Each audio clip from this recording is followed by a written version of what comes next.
સમાચારમાં આગળ વાત કરીએ મોરબીની, જ્યાં રાજકીય યુદ્ધ ગરમાયું છે। મોરબીના જાણીતા ધારાસભ્ય ગોપાલ ઇટાલિયાએ કાંતિભાઈ અમૃતિયાની ચેલેન્જ સ્વીકારી છે। કાંતિભાઈએ કહ્યું હતું કે જો ચૂંટણી લડવા આવે તો રાજીનામું આપું અને જીતે તો 2 કરોડ રૂપિયા દઈશ। ત્યારે ગોપાલ ઇટાલિયાએ જવાબમાં કહ્યું, સુરા બોલ્યા ન ફરે। 12 તારીખ સુધીમાં રાજીનામું આપવાનું કહેતા તેમણે સ્પષ્ટ કર્યું કે 30 વર્ષ રાજ કર્યા પછી વિકાસના કામમાં ખામી શોધવી જોઈએ, ના કે ફક્ત બોલબાલા કરવો।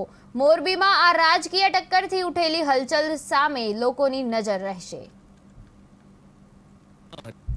પણ જેવું જનતાએ બોલવાનું ચાલુ કર્યું કે ભાઈ આ તો ગટર ખરાબ છે, રોડ ખરાબ છે, પાણી ભરાઈ જાય છે, રોડ ઉપર રખડતા ઢોરનો ત્રાસ છે, ટ્રાફિક જામ છે, અનેક સમસ્યાઓને લઈને આમ જનતાએ જ્યારે અવાજ ઉઠાવવાનું ચાલુ કર્યું તો મોરબીના ધારાસભ્યના પેટમાં નકલી તેલ રેડાયું।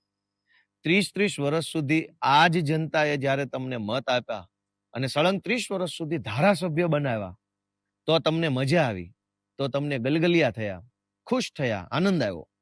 પણ હવે એ જ જનતા જેણે તમને 30 વર્ષ સુધી ધારાસભ્ય બનાવ્યા છે, એ જ જનતા જો સોસાયટીમાં પાણી ભરાઈ જવાના મુદ્દે, પીવાનું પાણી ન આવવાના મુદ્દે, રોડ ઉપર તો કોઈને તકલીફ ન હતી,